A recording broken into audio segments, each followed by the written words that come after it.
Hey everyone, and welcome back to another Explainer. Today we're diving into something super fun, the absolute art of preparation. We're going to do a complete culinary breakdown of a casual, yet honestly highly intense cooking vlog. I want you to look at this not just as making a meal, but as a high-stakes mission preparation phase. Because look, any seasoned gamer knows that before you tackle an epic game night, you have to ensure your stats are fully buffed. You need the right fuel. So today we're breaking down the exact strategy, the multitasking, and the slight kitchen chaos required to pull off the ultimate pregame feast. Okay, let's dive right into this. How do you actually prepare for the ultimate game night? I mean, if you're going to face down a final gaming boss or even just engage in some intense competitive couch co-op with your friends, you absolutely cannot go in on an empty stomach. And the creator of our source vlog realized this perfectly. They actually went straight to the market specifically to gather provisions. Because before the controllers are even picked up, the kitchen mission has to be successfully executed. It takes strategy, it takes timing, and a very specific menu to get everything just right. So we have what I like to call the 4 pillars of the mission. This visually satisfying menu consists of spicy, current brand Korean noodles, crispy fried momos, a quick batch of sausages, and some classic fried eggs. Now, this isn't just a random assortment of snacks. This is a heavy-duty, energy-packing feast. And the most impressive part? All 4 of these pillars literally need to be completed and ready to eat at the exact same time before any gaming can actually commence. That requires some serious coordination. All right, moving into phase 1, noodle and momo prep. And this brilliantly illustrates the sheer multitasking required here. To understand how the creator pulled this off, we really have to look at the process in stages. On the left side of the stove, they placed a pot, cranked up the gas, and started boiling water for those spicy Korean noodles. But rather than just standing around waiting, on the right side, they simultaneously began heating up oil in a separate pan to get the fried momos going. They are tackling 2 entirely different cooking methods, rapid boiling and hot oil frying, at the exact same time. It's a true multitasking masterclass right out of the gate. Now, focus in on those momos for a second. The creator was actually incredibly meticulous here. Frying momos requires a lot of attention to make sure they get that perfect, crispy exterior without burning. In the source material, the creator mentions that the batch of momos we see them taking out of the pan wasn't even the first one. They had already carefully fried and removed a previous batch entirely off camera. It really proves a true dedication to getting everything perfectly cooked in consecutive batches, rather than rushing and overcrowding the pan. Let's move over and see how the noodles are building up, because this was a rapid-fire sequence of chronologically precise steps. Once that water was boiling on the left burner, in went the noodles. But then comes building the flavor profile. The creator methodically added the soup base, followed by the sauce, and finally whatever dehydrated vegetables or extra spices were included in the packet. And then, for the most crucial step, mixing it all together.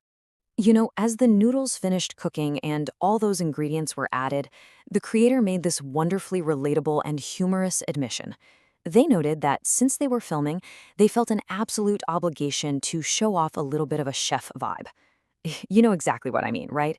That aggressive, highly stylized mixing and tossing of the noodles just to make the whole process look spectacular for the camera. The food was ready, but it absolutely had to look cool while getting there. Which brings us to phase 2, sausage and egg drama. With the noodles mixed and the momos fried, the first phase is officially complete.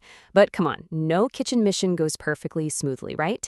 Now the stakes get a bit higher, the timing gets tighter, and the kitchen gets just a little bit chaotic.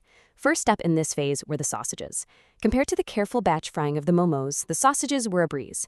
The creator noted that they simply didn't have very many sausages on hand, so highly efficiently they just tossed every single one of them into the hot pan simultaneously for a quick, single batch fry. Easy, simple, and done in a flash. But then came the eggs. The magic number here is 3. That is the exact number of eggs being prepped for this feast. The creator cracked the first egg, and it went perfectly. They cracked the second egg, and again, no problem at all. But it was that third egg, that final, fateful third egg, that caused a highly relatable kitchen tragedy. So the crucial point is how the creator handled the mistake. When going for that third egg, they hit it way too hard. The egg totally shattered, and pieces of the shell fell straight into the pan alongside the yolk and whites. But instead of getting frustrated, the creator just leaned into some fantastic self-deprecating humor, directly addressing the audience with the quote, "Please don't tell me I don't know how to crack an egg." They had to carefully fish those sharp little shell pieces out of the mix, which is quite a humbling moment for anyone who was just showing off their chef vibe a few minutes prior.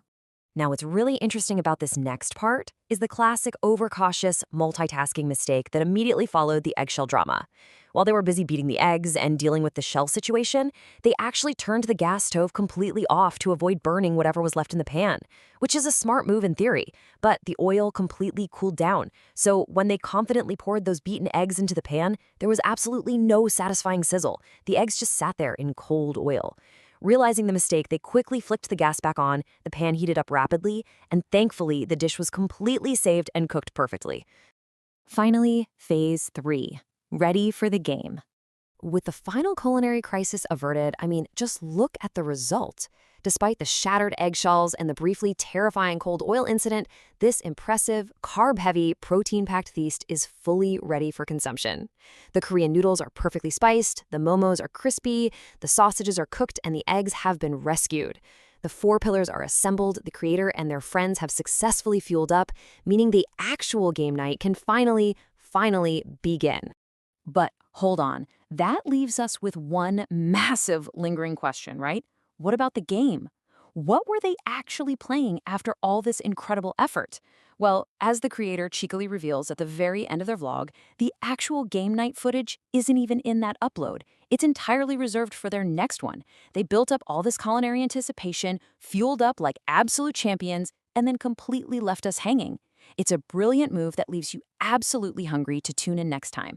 So, what game do you think they actually ended up playing to justify a feast like this? Let that sink in. Until next time, keep your pans hot, watch out for those eggshells, and thanks so much for joining me on this explainer.